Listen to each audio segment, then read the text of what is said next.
bisogno di più tempo. Il tuo tempo è finito. Dai, cerca di capire. Sei tu che non capisci con chi stai trattando.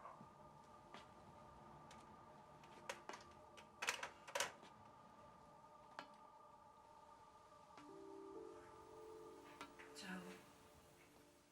Ciao. Tutto a posto? Sì, sì. Tutto a posto. Senti, stavo pensando... Il proprietario del Luna Park, chi era? Tuo zio? Tuo cugino? Mio zio. Puoi chiedergli un prestito. Sai, c'è un piccolo debito con un amico. Va bene, glielo chiedo domani. Senti, ti va di mangiare qualche cosa? No, devo andare via. Faccio presto, ci metto un attimo a preparare. Elena, te l'ho detto, non insistere. Sto andando via. C'ho un sacco di cose da fare.